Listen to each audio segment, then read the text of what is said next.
Hey, it's Kimmy the Gadget Goddess, and I wanted to give you an update on this wonderful Motorola Razr 2022. I've been using it about a month now, and I haven't done an update on it because I've been so consumed and just living life and enjoying this phone. I feel like I need to get something out to y'all because I am so pleasantly surprised with this phone. So let's cover why I'm so obsessed with this little foldable, because right now I'm carrying three. I'm carrying the Xiaomi Mi Fold 2, and I came back to the Oppo Find N. We're doing big things out here with these foldables, but yes, it's a hassle to carry three phones. But right now, my main SIM is in here, and I'm gonna tell you why. First and foremost, one of my favorite features on this phone, which is really odd, is the fact that I can dim the brightness whenever I see fit with just a tap on the screen. There's a small little button here. I don't know if you can see that. That's just brightness. And I can dim it and I can make it brighter on demand. I'm outside right now, so it's going to auto adjust to how bright the sun is. But let's say I don't need it that bright. So I come in and click the button and it dims it for me. Some might not think that's a big deal, but for me, I commute 10 hours a week. My commute in the morning is not going to be as bright as my commute home in the evening. It's just something that I just have to tap and keep it moving. My DeX lovers, my Samsung Z Flip people that don't have DeX can come over here to the Motorola and get Ready 4. Ready 4 I have played with on my TV at home.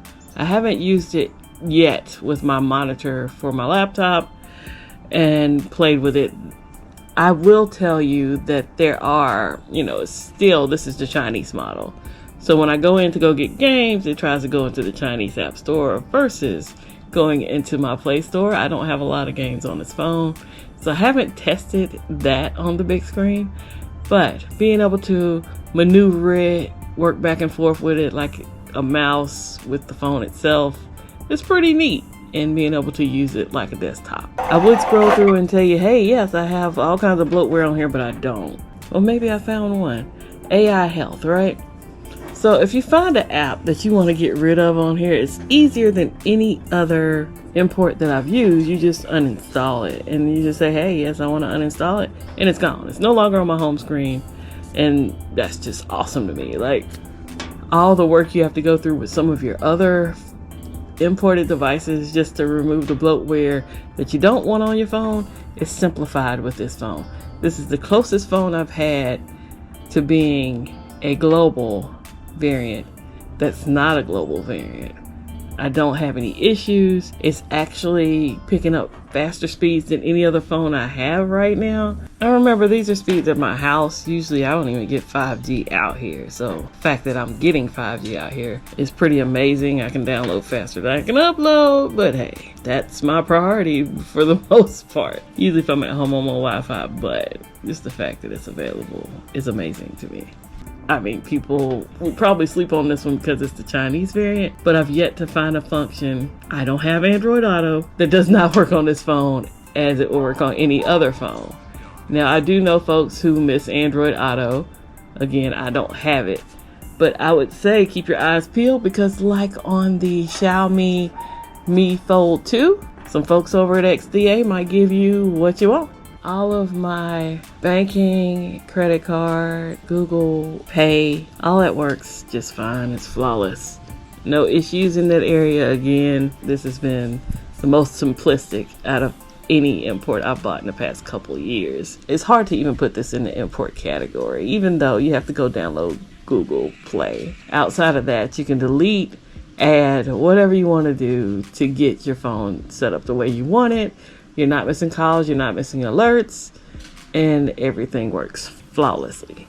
The one thing I'll tell you won't work, and it frustrated me initially, the Google Phone app. Now, it works. You can make and receive calls just as you normally would, but part of the problem with it is the functionality, and that's not because this is an import is because this is a Motorola Razr. I had the boyfriend test out on his Motorola Razr 5G and he has the same issues, and it's a T-Mobile variant. So if you download the Google Phone app, when your phone rings, you can't just unflip the phone and open it up and answer the call as you normally would on this foldable. You actually have to press the answer button. Same goes for hanging up the phone. It was not hang up the call. You have to hang up the call and then close the phone. Now that takes away some of the reason you got the phone if you were from the old school and experienced that whole flip phone era. Was you want to be able to close the phone to hang up, open the phone to answer the call.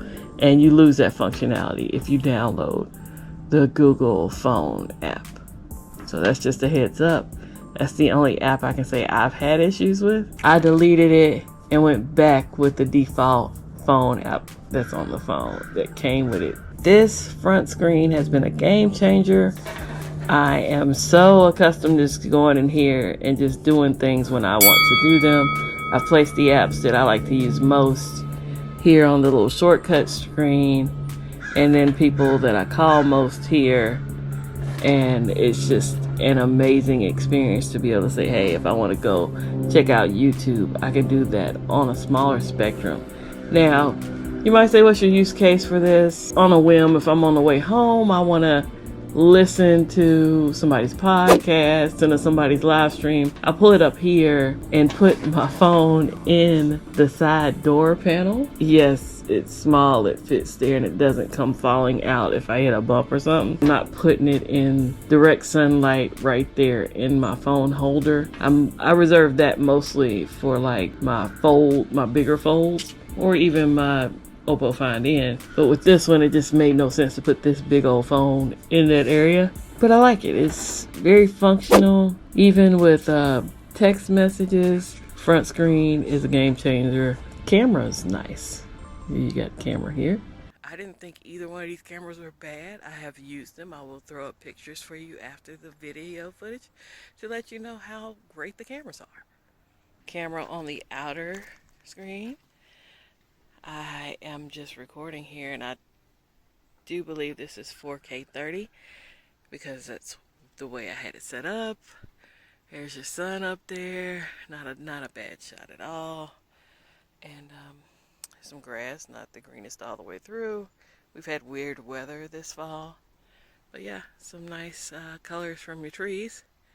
Leaves are falling. And just a little bit of footage for you there.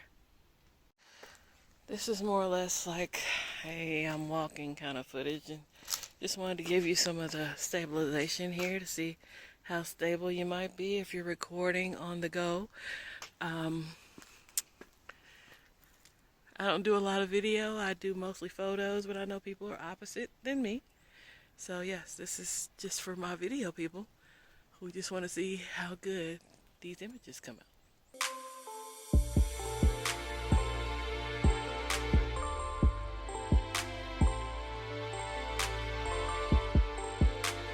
I do find that I do open the camera up by mistake more often than anything else.